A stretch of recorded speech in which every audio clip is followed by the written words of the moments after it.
Bueno, llegamos, creo que a este hecho interesante y maravilloso donde Dios muestra que ahora se revela por medio de la iglesia de Jesucristo, ¿no? Este hecho de Pentecostés y que los discípulos que estaban ahí reunidos hablen en distintos idiomas, anunciando las buenas nuevas y adorando a Dios, es como un simbolismo de que ahora Dios se revela por medio de la iglesia, atravesando toda barrera racial, cultural o lingüística.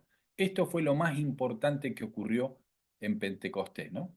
Más allá de los milagros y cosas, es el simbolismo de un Dios que ahora se revela por medio de la iglesia. Bien, eh, quisiera que si tienen ustedes sus apuntes a manos, ¿los tienen a mano? Bueno, si lo tienen a mano, en la página 52 nos habla un poco de el plan de Jesús para alcanzar a los distintos pueblos o naciones, ¿no?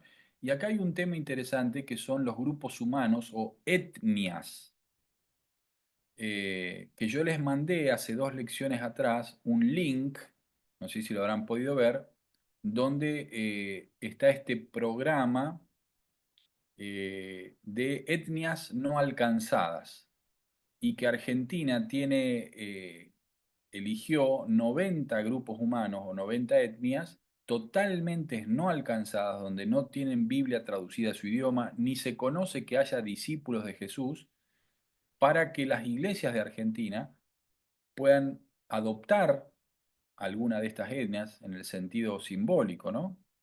Adoptarla en el sentido de interesarnos, de orar por ellas, de conocerlas un poco más y de si hay algún tipo de llamado a la misión, poder presentar alguna de estas etnias y ver si Dios guía y moviliza el corazón para poder alcanzarlas, ¿no? Bueno, de eso se trata esta parte de la lección. ¿Qué es un grupo étnico? ¿Qué es un grupo étnico? ¿Alguien me lo puede definir con sus palabras? ¿Se animan?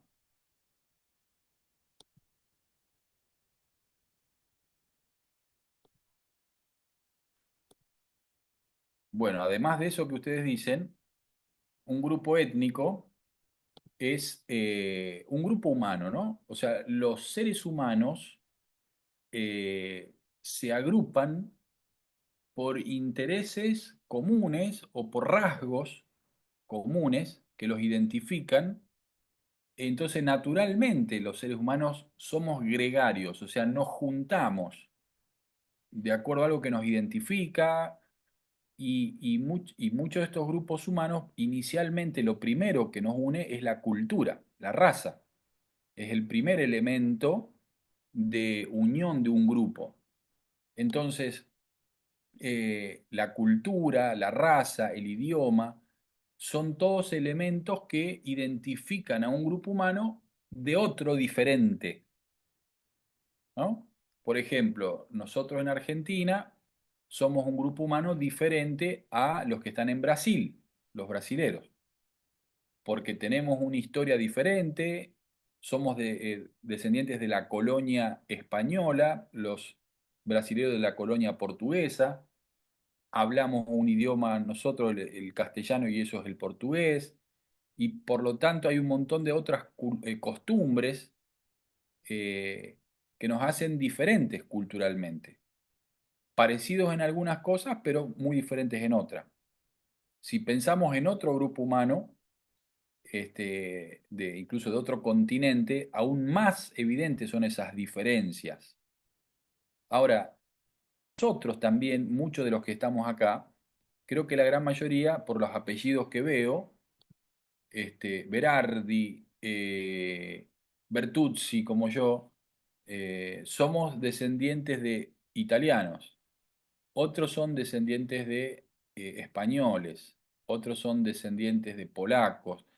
eh, y tenemos más o menos esa característica que ya con las generaciones que han pasado de nuestros abuelos y bisabuelos, se ha formado de ese crisol de razas una característica que decimos, bueno, somos argentinos. Eh, pero también dentro de nuestro país hay otros grupos humanos que no son descendientes de los españoles o de los europeos, son los grupos originarios, ¿no? Grupos aborígenes o indígenas que están hace centenares de años en este continente. Algunos de nosotros hemos podido ir. Ana, por ejemplo, acordamos, nos fuimos a los guaraníes en la provincia de Misiones. Estos aborígenes estaban cuando el hombre blanco llegó en el 1500 y venían con la espada en una mano y con la Biblia en la otra, con los frailes franciscanos. Y en toda la zona del norte de la Argentina, el noreste, Misiones y el sur de Brasil y parte de Paraguay, que estaba toda esta comunidad de millones de guaraníes, ahí se asentaron eh, los jesuitas y fundaron los grandes iglesias y monasterios que domesticaron a los indios y los hicieron católicos a la fuerza, a muchos de ellos, pero estaban mucho tiempo antes que lleguen. Ahora, los guaraníes son un grupo humano diferente a nosotros. Por más que tengan el DNI argentino, porque vos vas a Misiones y ellos van a la escuela, van al hospital, tienen el DNI, votan, pero culturalmente es otro pueblo, es otra nación. Tienen sus propios códigos, su propia cosmovisión de la vida, y eso los hace un grupo humano, una etnia diferente a la nuestra. Nosotros acá tendremos unos 20 grupos humanos. No sé cuáles conocen ustedes, pero además de los guaraníes, están los huichí, están los tobas, están los huarpes, están los comechingones, están en el norte, en la zona de Salta, los aymara. Bueno, hay como los mocovíes acá en la provincia de Santa Fe, al norte. Son distintos grupos humanos. Eso mismo, llevado a otro continente como África, en un mismo país puede haber cientos de grupos humanos así identificados. En la India también cientos de grupos humanos o etnias que tienen su propio idioma, tienen una cultura en común, tienen un origen en común, una historia que los identifica totalmente distinta a otro que vive al lado o en la aldea que sigue. Aunque estén en el mismo país, son naciones diferentes. Entonces, la Biblia, si vamos al Antiguo Testamento, se nos nombra muchas de estos grupos humanos o etnias. Por ejemplo, en el Antiguo Testamento tenemos los edomitas, los cananeos, los amorreos, los anaseos, los eteos, los jebuseos, los arameos, los peleteos, eroditas, jusitas, moabitas, filisteos, amalecitas, los amonitas, los israelitas mismos, también estaban los sacerdotes, los gadarenos. Fíjense, son todas naciones o etnias, que es lo mismo, decir naciones y etnias, bíblicamente es lo mismo. De hecho, la palabra para naciones en griego es etné, pantata etné. Esa es la palabra griega, etné, que quiere decir etnia. Etné se la castellaniza como etnia. Sin embargo, cuando se traduce la Biblia al castellano, se la traduce como nación.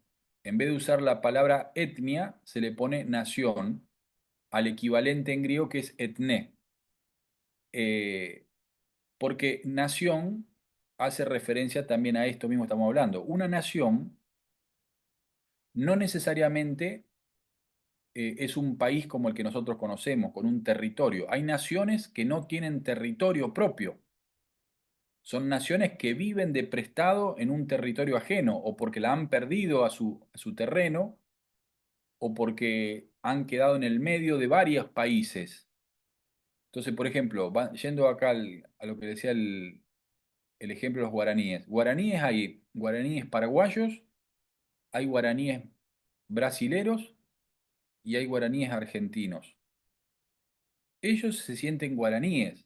La división geográfica es artificial para ellos. Quedó plasmada ahí en la triple frontera, en Paraguay, Brasil y Argentina, por una cuestión del hombre blanco, que se dividieron así. Pero las familias están repartidas. Eh, entonces, son una nación, pero que no tienen un terreno propio, ¿no? Entonces, cuando la Biblia en la Gran Comisión dice predicar el Evangelio a todas las naciones, ¿se acuerdan que estamos viendo la Gran Comisión, ¿no? Ir y predicar el Evangelio a todas las naciones. Bueno, a nuestra mente se nos viene la idea de países. A ver si tengo acá, Ana, si te puedo compartir pantalla y les quiero mostrar si me dan un segundito, capaz que les va a gustar, va a venir Sí, interesante. se puede compartir, ¿eh? A ver, ya te digo. Eh, un segundito.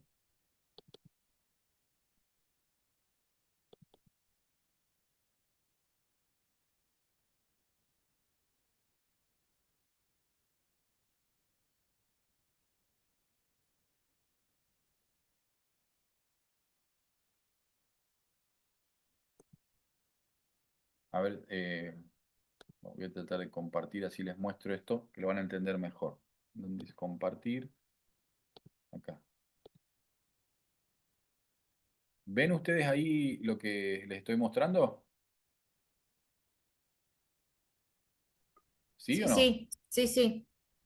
Sí, Bueno, etnias no alcanzadas. En Mateo 28:19 dice, por tanto vayan y hagan discípulos de todas las naciones, bautizándolos en el nombre del Padre, el Hijo y el Espíritu Santo. Estas fueron las últimas palabras de Jesús antes de ascender al cielo, ¿no?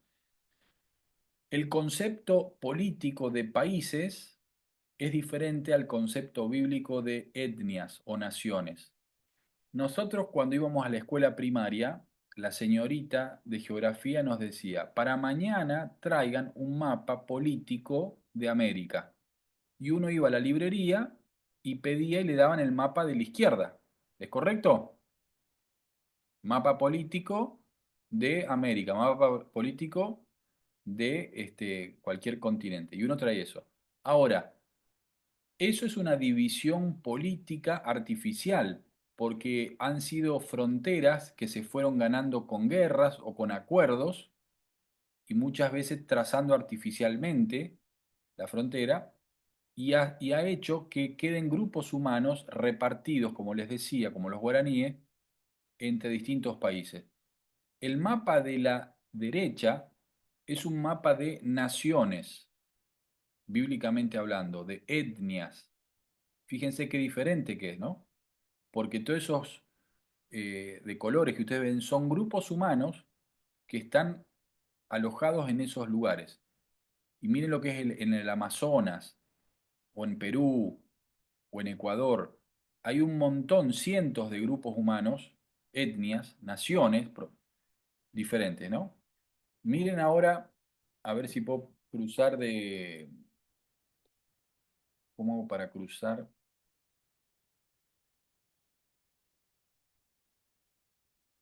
No, quería pasar la diapositiva.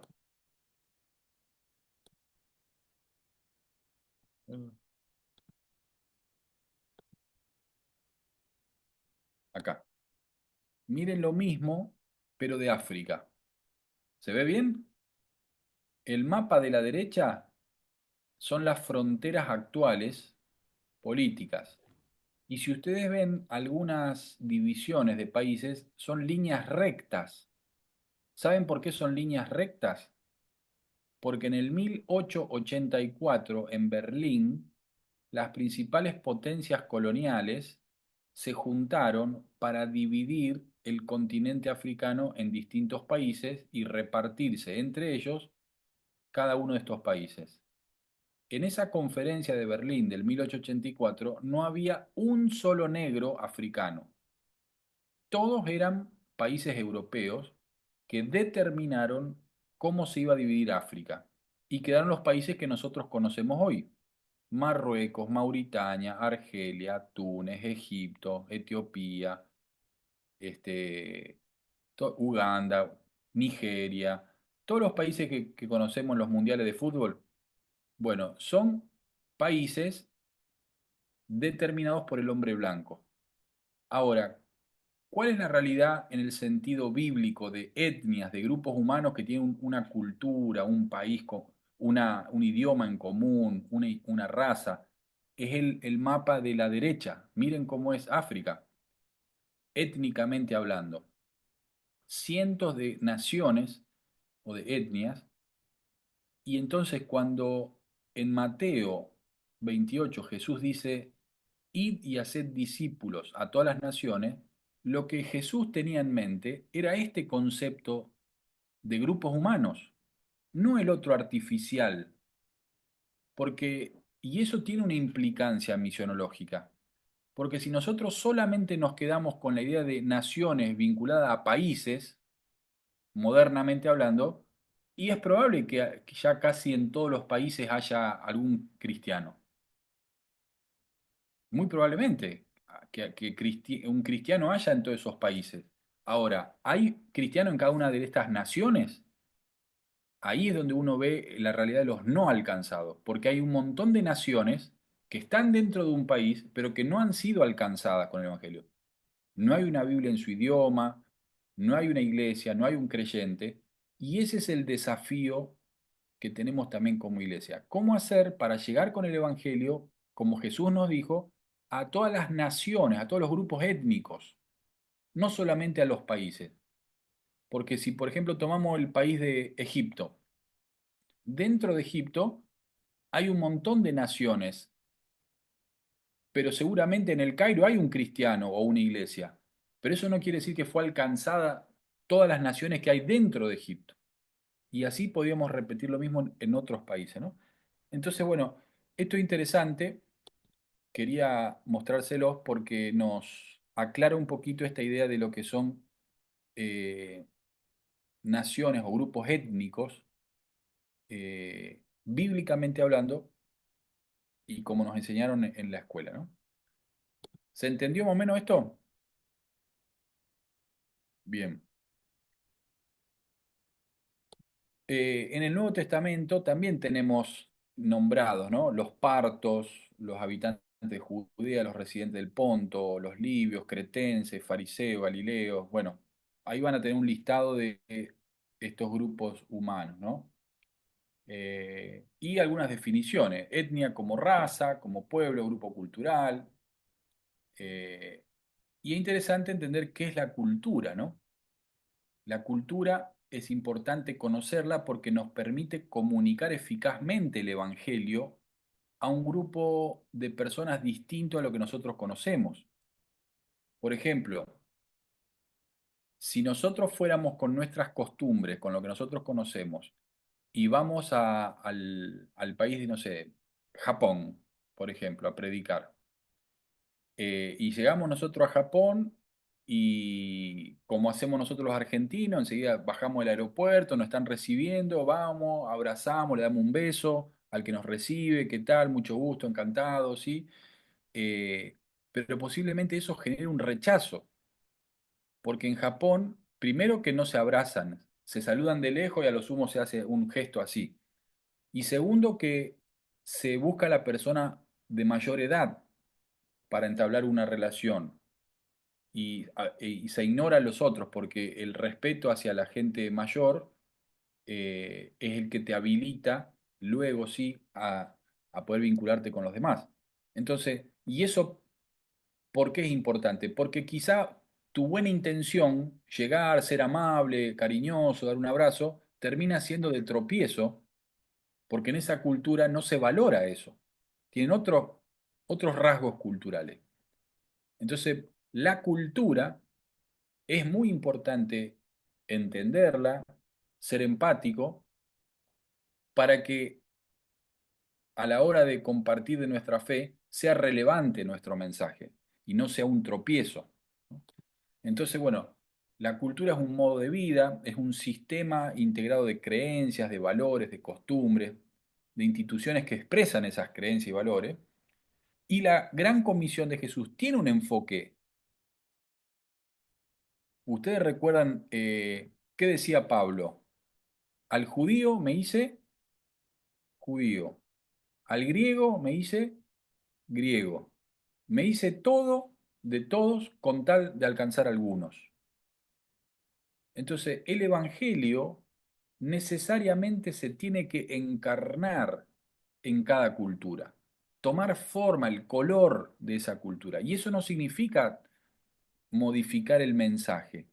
El mensaje es inmodificable, es un Dios que se acerca a la humanidad a través de Jesucristo y que busca traer esa paz, esa restauración que solo Jesús puede dar, ese perdón y esa vida eterna. Ahora, ¿cómo se vive eso? Bueno, eso en cada cultura se vive de una manera diferente, se expresa de una manera diferente. La alegría, el gozo, en algunas culturas se danza, se baila, en otras culturas entra por la razón, los pensamientos más profundos. Entonces, por eso es tan importante el tema cultural, ¿no? Y cómo los discípulos de Jesús lo fueron comprendiendo. Eh, a veces a la fuerza, ¿no? Como decíamos, a veces tuvieron que discutir entre ellos. A algunos les costaba más. Cuando Pedro dice que fue a ver lo que estaba pasando eh, en Antioquía, ahí medio que al principio bueno, vio, se asombró, qué interesante esto, pero dice que después llegaron unos judíos de Jerusalén y Pedro le dio vergüenza y se apartó. Y eso generó que Pablo, que estaba ahí, lo viera y le diera mucha bronca. Porque dice, ¿cómo? Hasta antes que vinieran estos judíos, compañeros tuyos de Jerusalén, vos comías con todos estos gentiles y ahora que vinieron ellos, te haces el santito y no te querés mezclar. Y tuvieron como un desacuerdo grande, ¿no? Eh, entonces, fíjense que ellos también fueron aprendiendo esto de entender de cómo es el Evangelio, ¿no? Eh, pero bueno, lo interesante es que el plan de Jesús era que el Evangelio trascendiera las barreras étnicas y que una etnia pudiera alcanzar a otra etnia. A veces hay etnias que son parecidas y es más fácil. O sea, que de una etnia parecida, que tiene un idioma parecido, una cultura, que el Evangelio salte esa.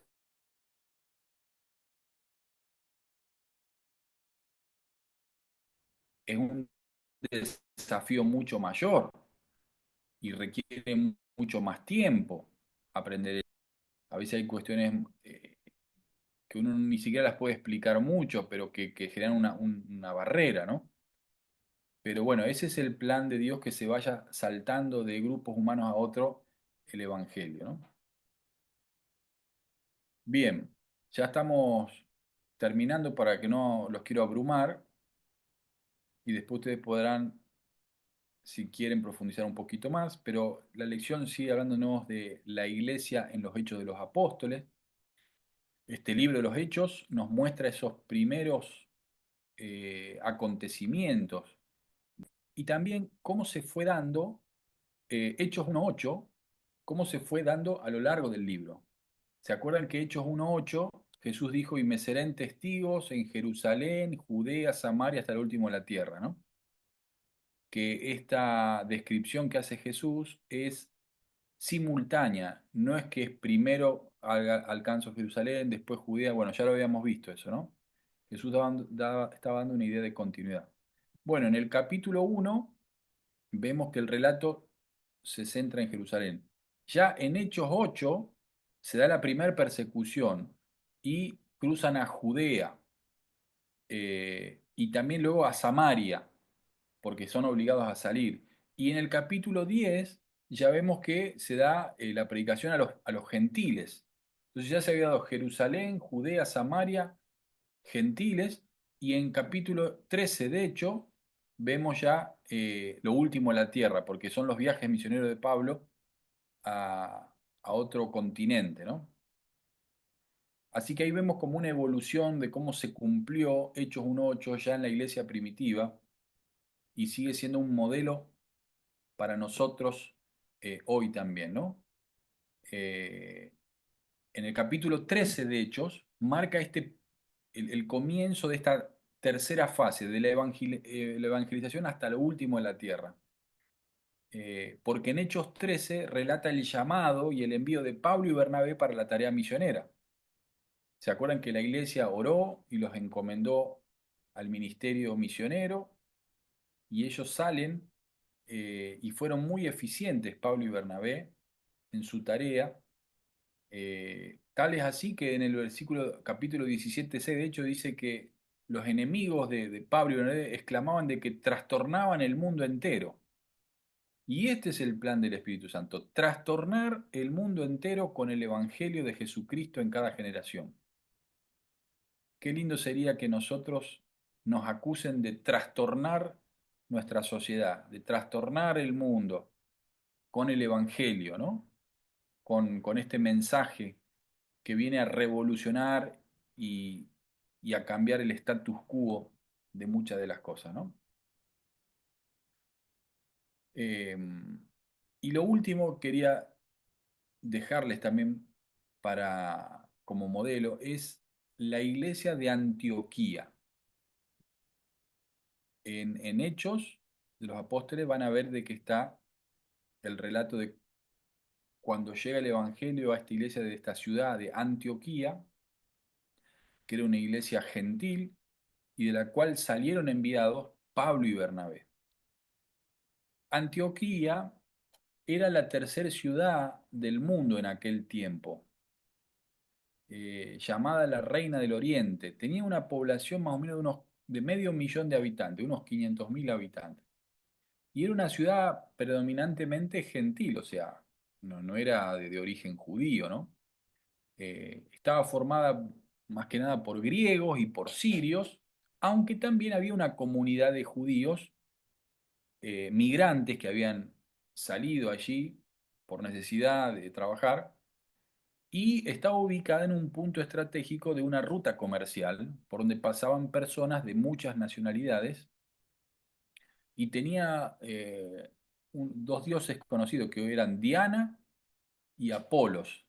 Eran dos de los dioses que ellos adoraban, ¿no?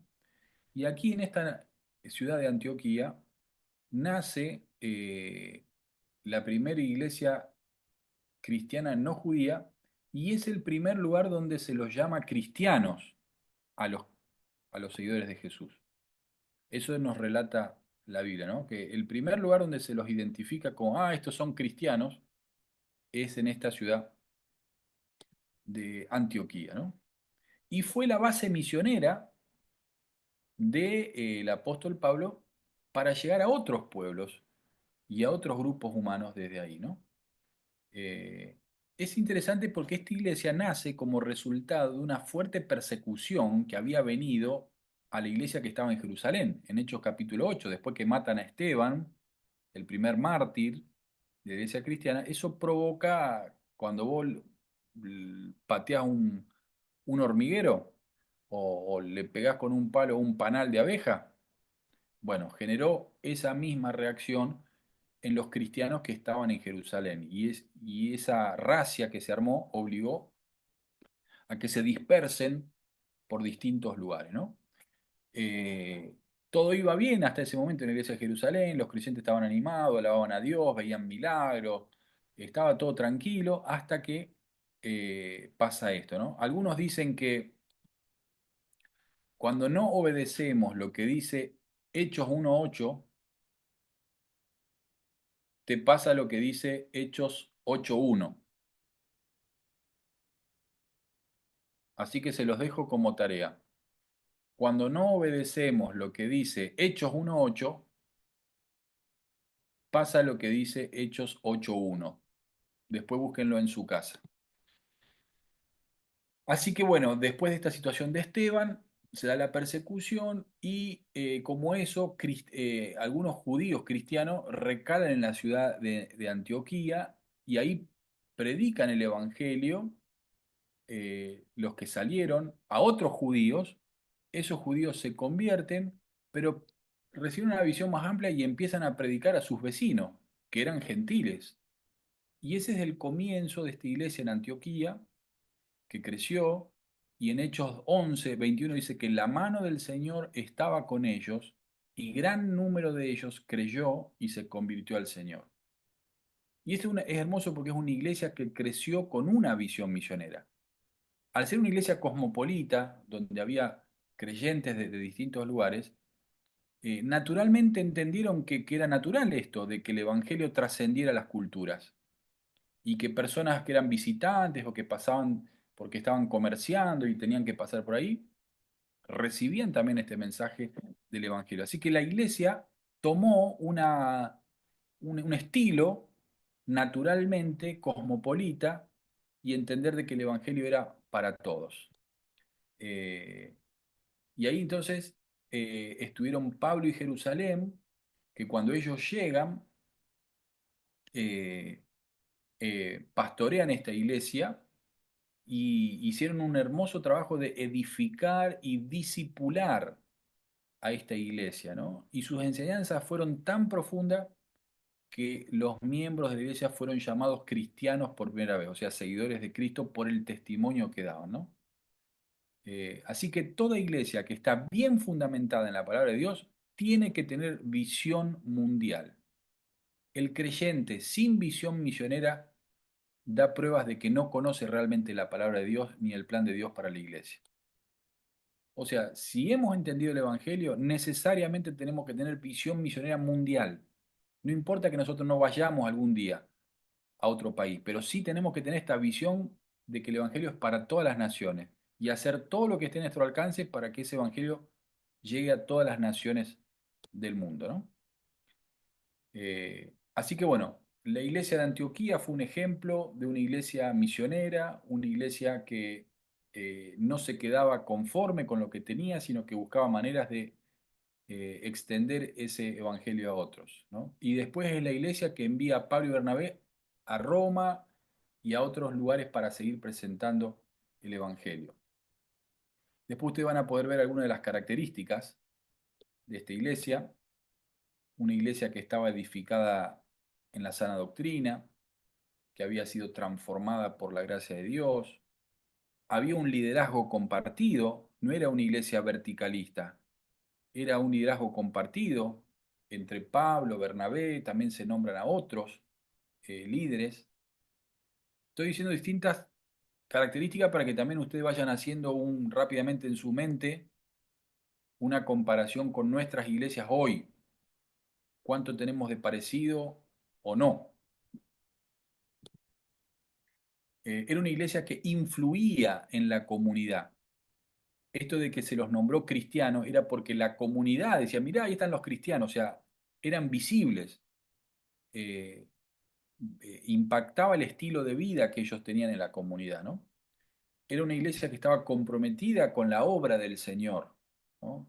Ayunaban, servían al prójimo. Era una iglesia que era sensible a la voz divina. Estaban atentos a escuchar al Espíritu de Dios, lo que les mostraba, ser sensibles a la realidad y estar dispuestos a seguir lo que el Espíritu Santo les marcaba.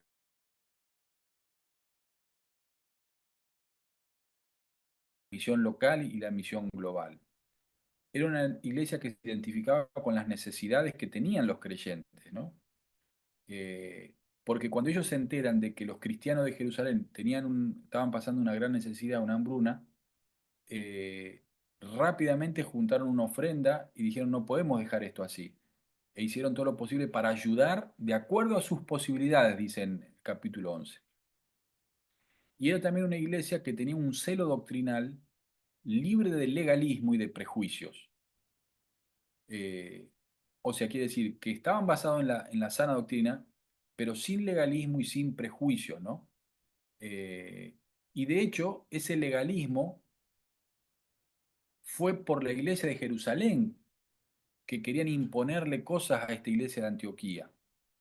Y fue resuelto este problema en el concilio de Jerusalén. Esto que yo les decía al principio, que fue necesario que se juntaran todos los capos de la iglesia primitiva y dijeran, che, no, bueno, pará, por más que a nosotros nos encantaría que se circunciden, que se hagan judíos, que sigan nuestros ritos y costumbres, es indudablemente de que el Espíritu Santo no tiene esa concepción, porque ellos hablan en lengua, se reproducen, se convierten en nuevas personas, sin tener que circuncidarse, sin tener que hacerse judío. Entonces, en el Concilio de Jerusalén se pusieron de acuerdo para entender de que el Espíritu Santo trascendía las culturas y las necesidades, ¿no? Así que bueno, la idea es que ustedes puedan terminar de leer bien esta lección, pero por lo menos quedarnos con estas primeras muestras de el libro de Hechos que nos muestra los inicios de la iglesia, ¿no? Eh, y que ustedes puedan poder contestar las preguntas de a qué se refiere el término naciones, esto que decíamos, el término bíblico, que es una etnia, que es una nación, que es sinónimo, qué diferencia tiene con los países como los conocemos nosotros modernamente y por qué es importante hacer esta distinción. Porque a veces nos quedamos con la idea de país, pero dentro de un país puede haber muchas etnias y no nos tenemos que conformar con que ya hay un cristiano en el Congo, que ya hay un cristiano en Zimbabue, que ya hay un cristiano en Nigeria. Porque eso no es que alcanzamos a Nigeria, porque dentro de Nigeria hay cientos de etnias y de naciones. ¿Se entiende? Entonces, esta es la distinción. Eh, Después entender qué es más difícil evangelizar, nuestra Judea o Samaria, ¿por qué? Y poder considerar las características de esta iglesia modelo que nos quedó de Antioquía y poder ver de esta lista de características cómo están nuestras propias iglesias, ¿no? ¿Cómo las vemos? ¿Parecidas? ¿No? ¿Muy diferentes? Bueno, es un ejercicio que nos hace bien, interpelarnos a nosotros, ver cómo nosotros también estamos actuando. ¿Somos una iglesia abierta? ¿Somos una iglesia cosmopolita? O por lo menos en nuestra mirada tenemos esta apertura, esta sensibilidad al prójimo, somos empáticos con las diferencias, nos acercamos como iglesia o generamos todo lo contrario, un rechazo, que la gente se tiene que adaptar a cómo nosotros creemos, cómo nos vestimos, cómo actuamos, cómo son nuestros horarios, nuestros ritos.